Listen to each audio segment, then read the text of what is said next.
Right, yesterday we learned the beginning of the good side of the curses. We learned all the blessings that the Jews are going to get if they do the commandments. And now, of course, God did this tremendous favors by taking them out of Egypt and giving them the land of Israel and building them the tabernacle going to be built, and eventually the temple is going to be built. They'll bring first fruits. They'll be more blessed for all the other than all the other nations. You will be ahead. You won't be for the tail. You'll be only above. You'll never be below. Jewish people, they will be the example of God's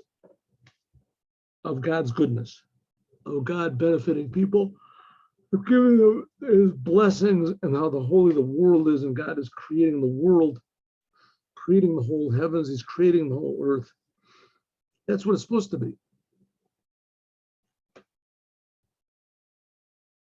But don't stray away from all these things that I'm commanding you today, the right or the left, to go after other gods and to serve them. All these other gods are reserved for people who want to make mistakes. Non-Jews are also not allowed to worship other gods. It's the first of the 7 Noahide commandments. Only the Creator is creating them. Excuse me. And now we're in for a list of terrible, terrible curses, 98 curses. And it will be, if you don't listen to the word of God, you don't do the commandments, and that I am going to command you today, there will come upon you all of these curses. And they will grab a hold of you. Hisigucha. They will, excuse me. You'll be cursed in the city. You'll be cursed in the field. You'll be cursed. Your Tanach or Mishartecha, the flocks and your animals, cattle. You had this before. You'll be cursed in the fruit of your womb and the fruit of the ground. All the things that before we were talking about will be blessed. The sheep, the flocks and your sheep, and etc. You'll be cursed when you go. You'll be cursed when you come. When you go. God will send upon you and all these weird diseases that who knows what they are. The Me'era and the Mahuma and the Megeris, and everything that you do. And everything you do will be lost quickly because of the bad deeds that you are doing. God will give you some sort of a plague until it wrecks you from on land, and etc. Now let's go back a little bit and see what in the world is going on over here. What do you have to have all these curses for? Why doesn't God just say, if you don't do the commandments, you'll be cursed? That's all the opposite of what I just said. Well, let him just say, you enjoyed hearing about the blessings. Well, if you don't do the curses, then everything I just told you is going to be good, is going to be bad. Why doesn't he do that? Now, all these details. So let's see if we have, there's a Rashi here. Let's see if we can get the Rashi. Oh, I'm sorry.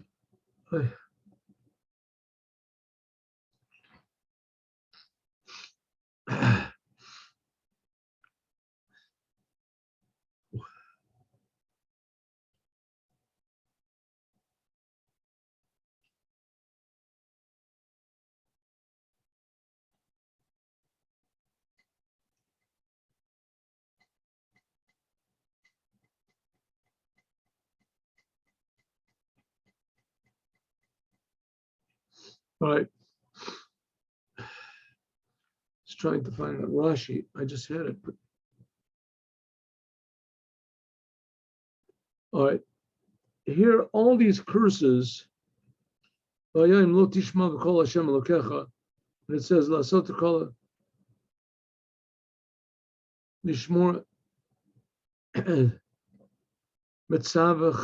that I command you.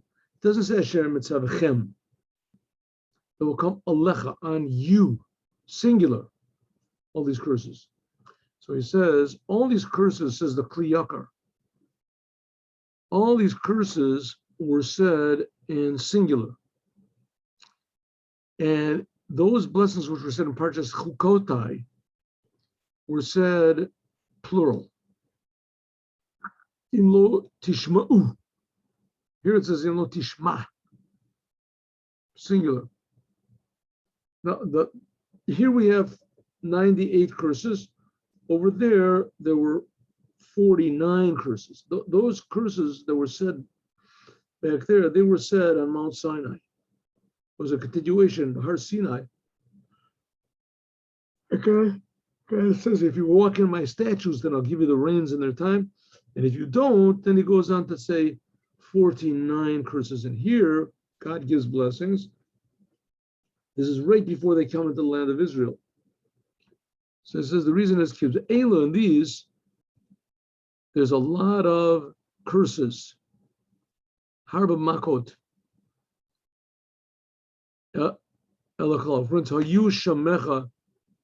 Your heavens that are on your head will be like copper. And yolech aschem, God will put you and your kin, singular. So it says the plagues are many.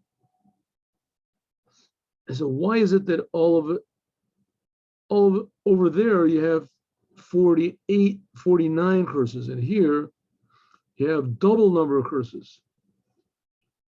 It says the reason is like this: the curses that were in Parshat Bechukotai, that was said at Mount Sinai, before the Jewish people they entered the land of Israel, and before they accepted on themselves these all with an oath. Therefore, he just gave you 49 because there are what's called in Kabbalah, there's what's called 50 gates of understanding. They were created in the world, and all of them were given to Moshe except for one of them. So for this, you understand that the Davar Efshari, Lamin Anoshi, Lekanes Toch Cheder, Heichal Chachma, Rabina, this is the ultimate level of understanding that could possibly be. That's where Moses entered, to the 50th gate of understanding. But Moses couldn't get to the 50th, he got only to the 49th gate of understanding. They were all open in front of him. This is what's called the gates of righteousness, that in front of God, that all the tzaddikim and the holy people that really understand what's going on. Therefore, a person that sins, so if what's called the spirit of insanity covers over this person, he sees the 49 gates of understanding, and they're all open, and he doesn't go into them. So therefore, he gets smitten with 49 curses. And these curses were all given to Moses in Mount Sinai. So it was when Moses was at the ultimate level of awareness of God. So God is saying, okay, at Mount Sinai, I opened up almost all the gates of understanding. Any normal person will see and understand what's right and what's wrong. You can't say, I'm sorry, I didn't understand. If you want to make up excuses and nevertheless do sins, so you have defiled these 49 gates of understanding. So therefore, there were 49 curses where? In Parshat Bechukotai, in the book of Leviticus.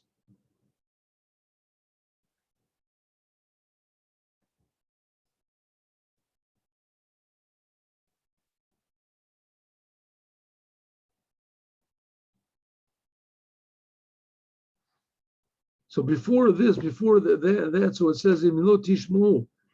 Now it's saying, back then it was saying in plural. And so to say that if all of them together go bad, then Oton Makas Kololos of Latzadik Asher Betocham who at Nafsho Yomaled. If there's one person though, right, all the Jewish people, you all saw God together. So if all of you all go against it, then you get this curse. But any individuals, they can save themselves. Individuals. But here, it's not so simple. Each and every person will have to suffer his own sin and the sins of everybody else. Why? Because now they've reached a double level. God has opened up a double measure of good. Keneged avono v'ono chaviro. Now, after they've accepted on themselves,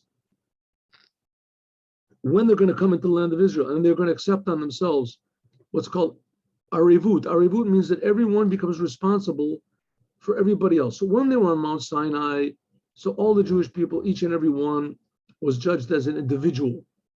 Therefore, every individual that sinned got punished. And if every individual, any individual that didn't get punished.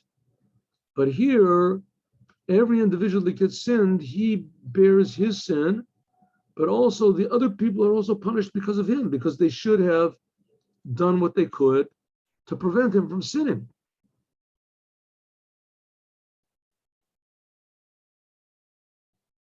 V'ne'emar, that's what it says.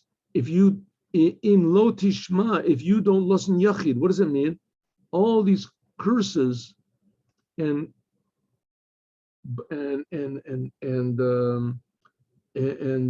punishments is telling you that even an individual person that does a sin, even if one person does a sin, as he causes a curse to everybody. Like it says, maybe there's one person that does something wrong. So we understand that everyone bears the sin of each and every individual. So that's why there's double here. There's a double number of curses over here to tell you that not only if one person does a sin, does that one person get punished, but he causes a double punishment. In other words, on himself and also on everyone else. Everyone has to suffer for everybody else's sins because they're all mixed in together. They're all one unit. That's one reason,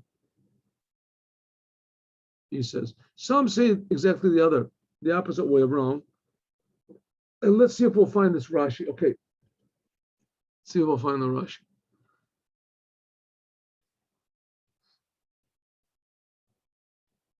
God will smite you with this strange desire, diseases, and etc. Shachafas, kadachas, delekas, a fever, undulating fever, cold. Your heavens that are on your head will be like copper, and the earth will be under your feet, will be like iron. Now here, this is the Rashi I was talking about. Right here it says, now this is that we just learned what the Kli Yakar said. What is it? Rav Shlomo Lunchitz. He was also a Kabbalist. Is very, what he says is very, how do you say, amazingly accurate and deep. He's brought a lot of times in various places. So the Rebbe also brought him a lot.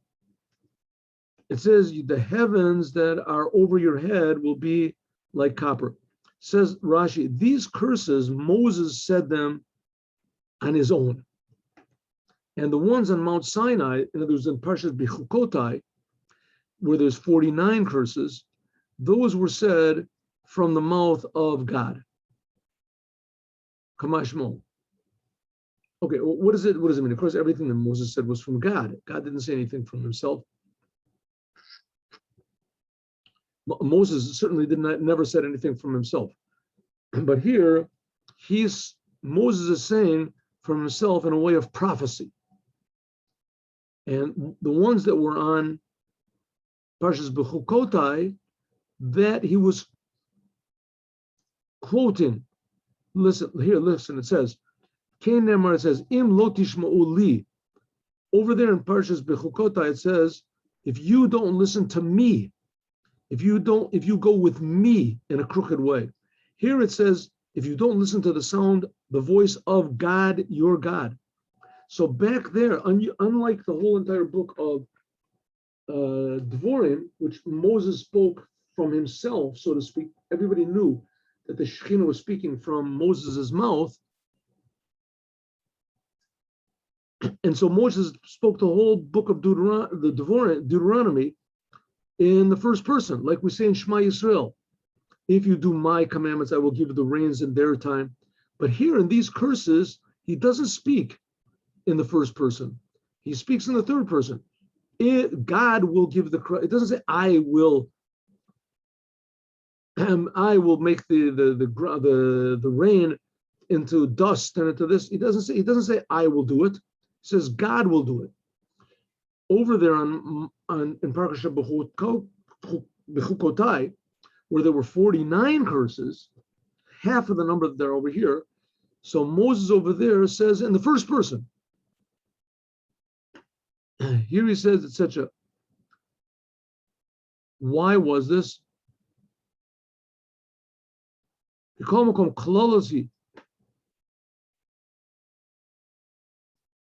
Sorry, 1 second. Here he says that listen to the voice of God, right? So he's saying why? Saying over here, Moses is more lenient, the opposite of what we just learned in the Kli Yakar. Over here, Moses in these curses is more lenient. He says them in singular. Shamecha, Roshecha. It doesn't say Shmechem, Roshechem, on your head, on your heavens. It says your singular. Over there in Parashat Bechukotai, that was said like 40 years earlier when they received the Torah. There it says half of the number of curses, and it says in plural. It says half of the number of curses. It says over there in plural, and it also says first person. So this is why, because here Moses is being more lenient. Hakel Moshe b'klalis Omer lashon echid, and also b'klalazu is also to be lenient. In the first ones it said et shemechem kabarzel. Here we see an example. It says your heavens will be over back there in Bechukotai. It says the 49 curses. It says it's pretty much the same language, but the opposite. It says the heavens. Here it says your heavens will be like copper. Here, back there it says your heavens will be like iron, and your land will be like copper. What does this mean? What's the problem? It says the heavens will be like iron. Iron does not sweat. There'll be absolutely no liquid whatsoever, no humidity at all. Therefore, there'll be a total, how do you say, desolation in the world. The earth will sweat like copper does, and this will rot all the fruits. That's what it says over there in Parshat Bechukotai. More severe. Here it says your heavens will be like copper. Copper does sweat. So in other words, there will be a drought, but it won't be total. The heavens will send some sort of humidity into the world. But the land says will be like iron. It won't sweat, so therefore the fruits won't be rotten. So in other words, that's what he wants to say. These curses, says, according to Rashi, these curses are more lenient. Let's see the Siftei Chachamim. He explains Rashi. Moses is requesting from God that to give him permission to curse the Jewish people. Therefore, and so God gave him permission. If so, everything over here, it's in the singular. It said,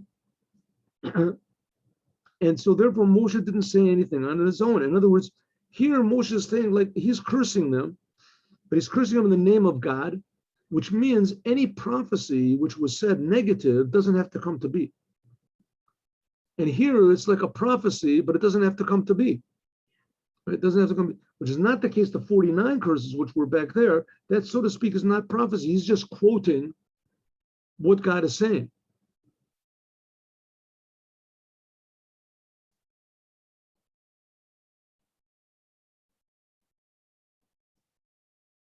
So therefore, the curses that are over here are less severe than the curses over there. The opposite of what the Kli Yakar said. In any case, let's just go a little further. We'll skip over a lot of these. God will put the rain. He'll make it into dirt and dust from heaven. It'll come on you until it will wreck you. God will make you plagued in front of your enemies. In one way, the enemy will come out against you, and in 70 ways you will run away. Tanus, you will run away before the enemy, and you will be like a disgusting to all of the nations of the world.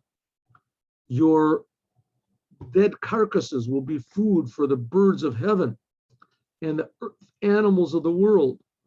And V'ein machrid, no one will scare away the birds away from your dead bodies. God will smite you with all sorts of boils of Egypt and all sorts of terrible things. God will smite you with insanity and blindness. These are all right. Okay, you will be like groping around in the middle of the day, like a blind person gropes around in the darkness, and no, you won't be able to understand which way to go. You'll just be robbed and raped all the time, and no one will be able to save you. I mean, this is like, Holocaust stuff. A woman will be getting engaged, and someone else will have relations with her. You will engage a woman, and someone else will take her.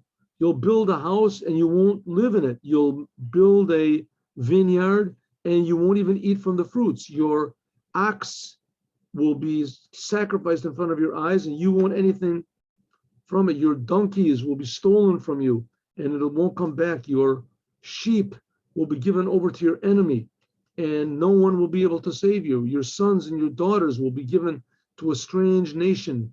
Your eyes will see and you'll be longing for them all day, but you haven't got the power to bring them back. The fruit of the land and all of your work, another nation will eat. You'll just be oppressed all the time. You'll be crazy from what you see, what your eyes see. God will smite you with all sorts of terrible, whatever weird diseases, skin diseases on your knees and on your thighs, and no one will be able to heal it from the tip of your foot until the top of your head.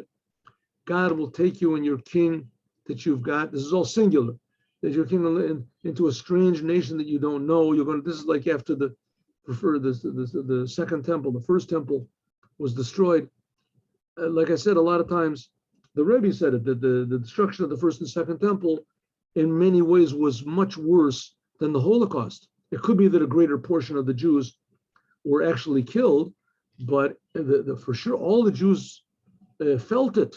They were driven out of the land. All the Jews were all together in the land, and they were all driven out, right? In the Holocaust, so it only affected the Jews of Europe, and the Jews of America and other places weren't affected. And even the ones in Europe, there were a lot of them that, they weren't religious. They didn't have really a particular, connection to Judaism whatsoever. Here, when the temple was destroyed, so it was like the whole foundation, of Judaism. Everybody saw the holy temple was destroyed. That was like the identity of the Jews. I'm not trying to and neither is the Rebbe, in any way to minimize the horrors of the Holocaust, but just to say the Holocaust was much worse than we can even think what it is. We can't imagine even the things that happened to one Jew. And here's the millions and millions of Jews with this. But just you can multiply that by 2 or 1.5, whatever. And that's what happened in the destruction of the temple. It says you'll plant a lot of seeds and only a little bit will grow. And that little bit that grows, the locusts will eat. You'll plant vineyards and there won't be any wine to drink. You won't drink any wine. Someone will steal all of you. The grapes that you have, your daughters and your sons will be born to you, but you won't see them because they'll be taken into captivity. All of your, the wood that you have and the fruits of your will be eaten by some sort of a weird locust. The convert or the non-Jew that's in your midst, he will rise up higher and higher and you will descend lower and lower. The non-Jews will loan to you and you won't be able to loan to him. He'll be the head and you will be like a tail. They'll come out all the curses, they'll pursue you, they'll catch up to you, they'll destroy you because you didn't listen to the sound of God, and you will be like a sign to the whole entire world because you did not serve God, your God, with joy and a good heart. Now the Arizal, he says over here that all these punishments, these terrible, just unspeakable, punishments. That's not the all. There's going to be more. There's going to be more come. You're going to serve your enemies, etc. Says all of these terrible punishments. God has the option that He can give them to me if He wants to. And He said, why? It says not just because you didn't serve God, because you did serve God, but you didn't do it with simcha b'tuv levav. You didn't do it with joy. In other words, it should have been that when you were serving God, you should have realized how precious and amazing and what a tremendous gift it is, and that we have been given this responsibility for the opportunity to serve the Creator of the universe, and by means of that improve and bring blessing to the whole entire world. So you do the commandments. The Jews do the commandments, but it's like, okay, we got to do it, so we'll do it. All right, leave me alone.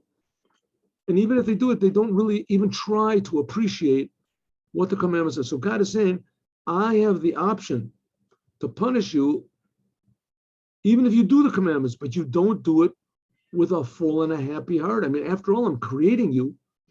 Something makes you happy. Yeah, it makes you happy when you see another zero in your bank account. That makes you happy. So if that makes you happy, that's okay. You'll be happy about that. Wonderful. You can be a multi-billionaire. Nothing wrong with that.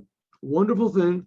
But you should be happy with God more. You should be happy that you have a lot of money because you can do a lot of charity with it and because you can help other people, etc. That's what should make you happy. The serving of God should make you happy, not anything in the world. That's what and even more, the Arizal says, not just to be happy of the simcha and with a good heart. He says, with a good heart, mirov kal, and he explains, according to Kabbalah, that this means all the levels of heaven that a person, heaven is such an amazing motivation, right? All these, they want to go to Valhalla or whatever it's called, or to, the world to come, or the big something in the sky, or the last roundup. Where the people wanted, they're longing, to go to heaven. We're going to go up in heaven. We're going to sit there with our Lord, or whatever they're going to do. So it says, okay, as motivating as that is, hanging in front of people's like a carrot on a stick, the going to heaven, and it is a motivation, no doubt about it. It's a motivation, but it's a selfish motivation. He says you should be happy just to serve God more than rov kol means going to heaven. And any prize that you can get, making God happy is to be the greatest thing in the world. There's different explanations also. You'll serve your enemies, etc. A strong nation. They'll come. They'll eat all your fruits. They'll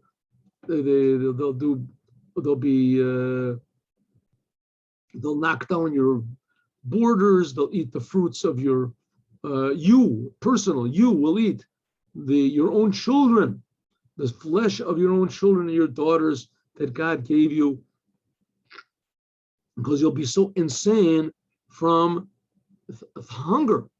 the most delicate person of you, he will be, how do you say, stingy. He won't want to give other people the flesh of his own children that he's eating, because he'll be without anything. God forbid, I just terrible. People will be so hungry and going crazy that a person said, listen, everybody's going to die anyway, so I'll eat my children. And his next door neighbor says, hey, maybe you got a little something for me. No, get away. I haven't got anything. Right? He's like fighting a battle over the most delicate of all of you won't be able to put her foot on the ground but because of her on the dirt on the ground. She's so delicate and so, how do you say, refined, that she'll she herself will have a stingy eye to, argue with her husband who's going to eat the children. And also even the, how do you say, the afterbirth, that comes from between her legs and etc., because people will be going crazy from hunger, because your enemies will make you. Okay, read it in English. It's a little bit too much to say all these terrible curses. It says God will make amazing more, everybody will be amazed, all sorts of plagues that nobody ever dreamed of. And if you saw what was going on in the Holocaust, you ever said there used to be these movies and things like that.